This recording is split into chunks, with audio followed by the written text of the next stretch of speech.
दोस्तों, मैं रश्मि आनंद, assistant professor political science. आज का हमारा टॉपिक है अरस्तू।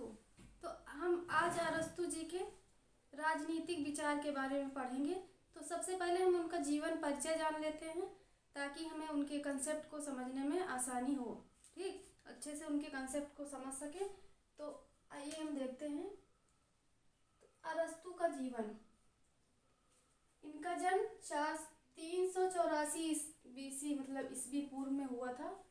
तो जन्म हुआ 384 ईस्वी पूर्व से 322 ईस्वी तक लिए रहे। ठीक, तो 322 ईस्वी पूर्व में इनकी मृत्यु हो गई और 384 ईस्वी पूर्व में ये जो है जन्मे थे। ठीक, तो इनका जन्म 384 ईस्वी पूर्व स्थान कहाँ हुआ था? स्थान था, किस स्थान पर हुआ था? तो इस्टेगीरा नामक स्थान पर हुआ था। तो इस्टेगीरा स्थान था जो कहाँ पड़ता था? मकदूनिया के तट पर। ठीक, तो मकदूनिया के तट पर इस्टेगीरा नामक स्थान पर इनका जन्म हुआ था। पिता का नाम क्या था? तो अरस्तू के पिता का नाम निकोमैकस था। निकोमैकस था इनके पिता का नाम, जो एक शाही चिकित्सक थे। ठीक, इस्टेगीरा की परंपरागत संस्कृति क्या थी? यूनान से भिन्न थी। जो यूनान में रीति रिवाज परंपराएं चल रही थी उस समय, वो क्या था? इस्टेगीरा से अलग थी, वहाँ की संस्कृति अलग थी। मकदूनिया में राजतंत्र था। मकदूनिया में क्या था? राजतंत्र था। जबकि एथेंस में क्या था? उस समय लोकतंत्र था।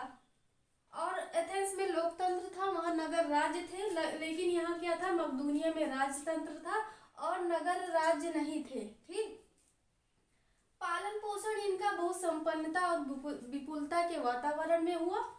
17 वर्ष की आयु में जब ये 17 वर्ष के हुए तो ये प्लेटो से बहुत प्रभावित हुए और इन्होंने क्या किया? प्लेटो की अकादमी ज्वाइन कर ली। ठीक, तो वहाँ ये पढ़ाई करने लगे। तो प्लेटो को शिष्य थे अरस्तू। तो हम जैसा कि हमने बताया था, इस्पा मतलब सुकरात के शिष्य थे प्लेटो के शिष्य थे अरस्तू। अब अरस्तू का शिष्य हुआ कौन? सिकंदर।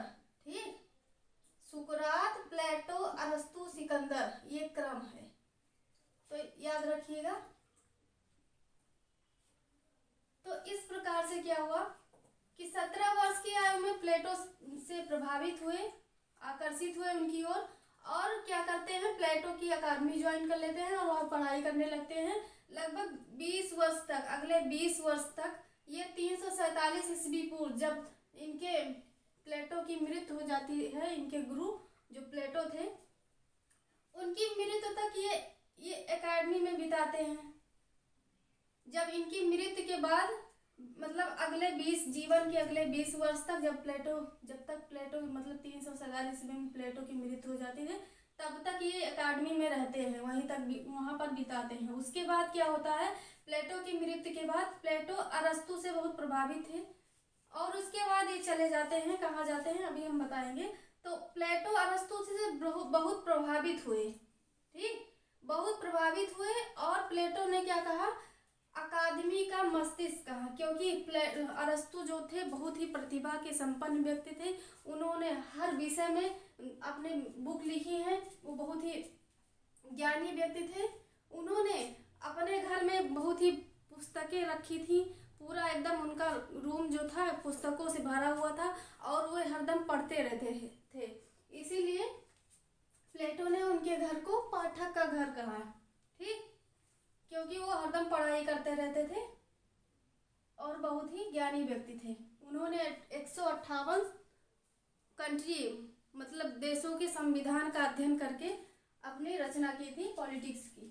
ठीक, तो प्लेटो अरस्तू से बहुत प्रभावित हुआ और अकादमी का मस्तिष्क कहा या शरीरधारी बुद्धिमत्ता कहा। ठीक, तो यहाँ से कंसेप्ट क्लियर हो गया।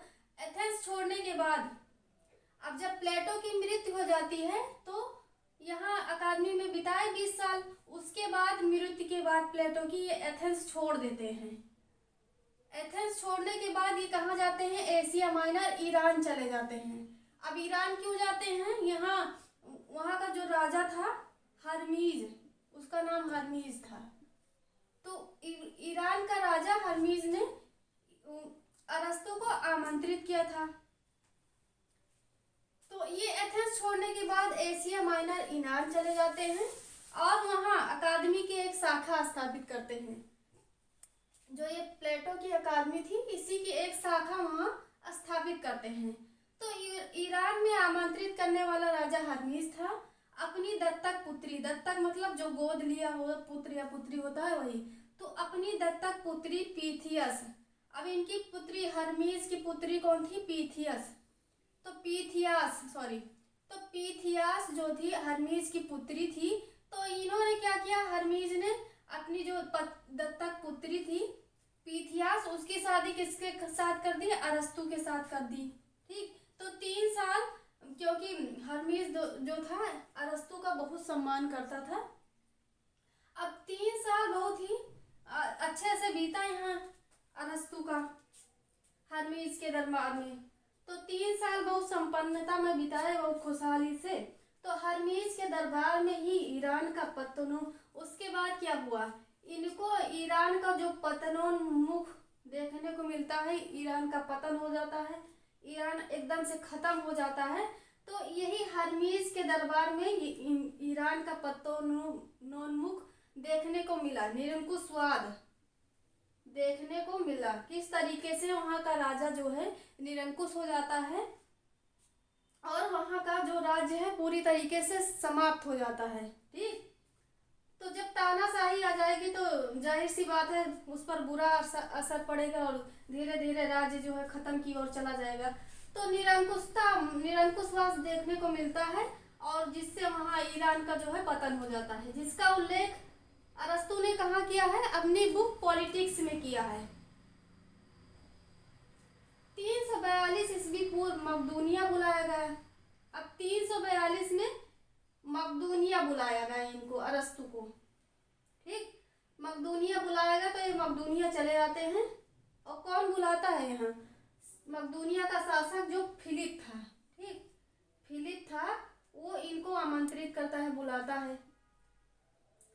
फिलिप ने इनको बुलाया अरस्तु को और कहा, जो इनका 13 साल का पुत्र था, उसकी शिक्षा का भार अरस्तु को सौंप दिया कि आप हमारे पुत्र को पढ़ाइए जो 13 वर्ष का है। तो उन्होंने ये स्वीकार कर लिया और उसके गुरु बन गए। अब 13 वर्षीय जो फिलिप का पुत्र था, वो उसका नाम क्या था? सिकंदर। जैसा कि हमने बताया, सुकरात का शिष्य प्लेटो, प्लेटो का शिष्य अरस्तु, अरस्तु का शिष्य सिकंदर हुआ। तो सिकंदर जो है 13 वर्ष का था, जो फिलिप इसके पिता थे। तो फिलिप का पुत्र सिकंदर था 13 वर्ष का, तो इसका गुरु बना कौन? अरस्तु। तो अरस्तु इसको पढ़ाने लगे। 6 वर्ष तक यहाँ बिताए, 6 वर्ष तक इन्होंने यहाँ व्यतीत किया।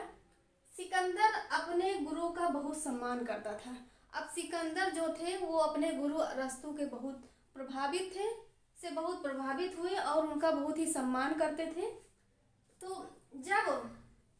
जब सिकंदर जो है राजगद्दी पर बैठता है, जब राजगद्दी पर वह बैठा तो उसने क्या किया? जो अरस्तु का विध्वंस नगर था, ठीक, जो अरस्तु का नगर विध्वंस हो गया था, उसको पुनः क्या था? बनवा दिया, पुनः उसका पुनर्निर्माण करवा दिया। जब सिकंदर विश्व विजय पर निकला, उसके बाद क्या होता है? जब सिकंदर विश्व विजय के लिए निकल जाता है तो अरस्तु क्या करता है? अरस्तु एथेंस लौट आता है और स्वतंत्र विचारक के रूप में विख्यात हो जाता है। अरस्तु को किस नाम से जाना जाता है? अरस्तु को एथेंस के एक स्वतंत्र विचारक के रूप में जाना जाता है, जबकि ये एथेंस के मूल निवासी नहीं थे। ये कहाँ के निवासी थे?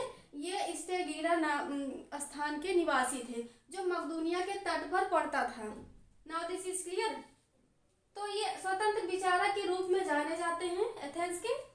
ग्रंथों की संख्या 400 बताई जाती है। तो इनके ग्रंथों की संख्या 400 है, इससे भी ज़्यादा ग्रंथ लिखे हैं, तो मूल रूप से 400 ग्रंथ बताई जाती है। तो सर्वोत्तम प्रतिभा का विलक्षण, जैसा हमने बताया, इन्होंने बहुत सारी पुस्तकें लिखी हैं, अलग अलग कंट्रीज का कॉन्स्टिट्यूशन पढ़ा है, 158 देशों का संविधान पढ़कर इन्होंने क्या किया? अपने पॉलिटिक्स की रचना की है। तो ये बहुत ही विज्ञानी व्यक्ति थे। महत्वपूर्ण ग्रंथ इनका जो है पॉलिटिक्स है। ये बहुत ही बार एग्जाम में पूछा गया है। एथेंस में एक अपना निजी शिक्षालय स्थापित किया। अब ये एथेंस में क्या करते हैं, अपना एक निजी शिक्षालय स्थापित करते हैं जो लीसियम के नाम से विख्यात होता है। तो इनका जो शिक्षालय होता है, अकादमी होती है, वो क्या किससे नाम से जाता है, लीसियम। लीसियम बहुत ही ध्यान रखिएगा, पूछा जाता है। तो लीसियम के नाम से विख्यात हुई। इनका जो शिक्षालय था 12 वर्ष तक इसके प्रधान रहे। ठीक, तो 12 वर्ष तक अपने शिक्षालय के प्रिंसिपल रहे। ये सिकंदर जो है इनकी सहायता लगातार करते रहे अपने गुरु अरस्तु की। तो सिकंदर की सहायता इनको बराबर मिलती रही। 322 ईस्वी पूर्व में मृत्यु हो गई किसकी, सिकंदर की। अब जब सिकंदर की मृत्यु हो गई 322 ईस्वी पूर्व में, तो वहां जो मकदूनिया, एथेंस में क्या हुआ फिर उसके बाद, एथेंस में मकदूनिया विरोधी दल को सत्ता प्राप्त हुई। क्योंकि जब ये सत्ता प्राप्त हुई तो क्या हुआ, मकदूनिया जो है अरस्तु का नगर था उस समय, जो मकदूनिया के तट पर स्टेगिरा पर मतलब इस मकदूनिया के तट पर स्टेगिरा नाम पर मतलब स्थान पर इनका जन्म हुआ था। तो मकदूनिया जो है ये अरस्तु का नगर कहलाता था उस समय, स्टेगिरा कहलाता था, जो मकदूनिया के तट पर पड़ता था। तो मकदूनिया विरोधी दल जो था, मकदूनिया से घृणा करता था उस समय। तो मकदूनिया विरोधी दल को एथेंस में सत्ता प्राप्त हुई। अब सत्ता प्राप्त हुई तो इन्होंने क्या किया, तो अरस्तु ने क्या किया था, अरस्तु ने क्या किया था, इनके विरुद्ध जो दर्शन था, दर्शन मतलब कि धर्म के विरुद्ध इन पर क्या किया था, अविश्वास का आरोप लगाया था, जो मकदूनिया विरोधी दल था।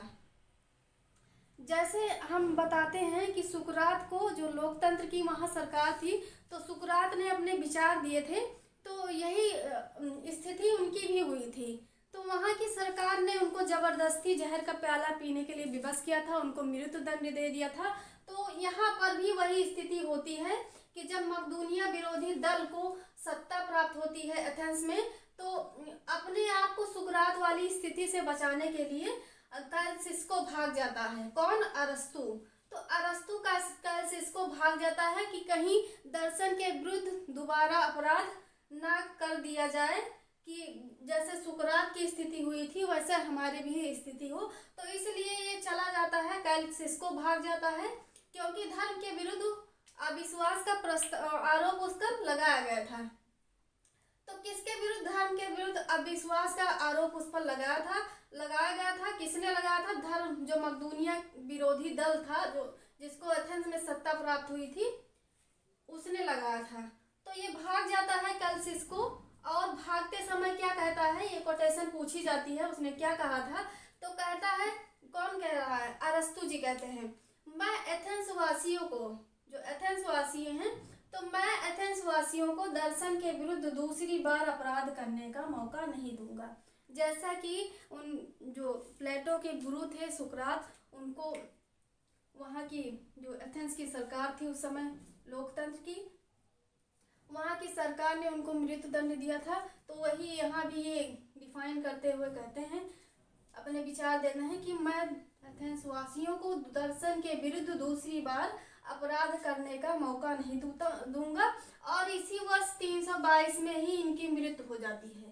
ठीक, और 322 ईस्वी पूर्व में ही, इसी वर्ष, जिस वर्ष इनके गुरु सिकंदर की मृत्यु हुई रहती है, इसी वर्ष इनकी भी मृत्यु हो जाती है। और कई लोग कहते हैं कि इनकी मृत्यु स्वाभाविक न होकर आत्महत्या का प्रयास था। तो हम इनका जीवन परिचय आप देख लिए। आगे अगली वीडियो में इनके विचारों को पढ़ेंगे क्रम वाइज से। तो आपको मेरी वीडियो पसंद आई हो तो प्लीज़ मेरे वीडियो को लाइक करें, मेरे चैनल को सब्सक्राइब करें। Thank you.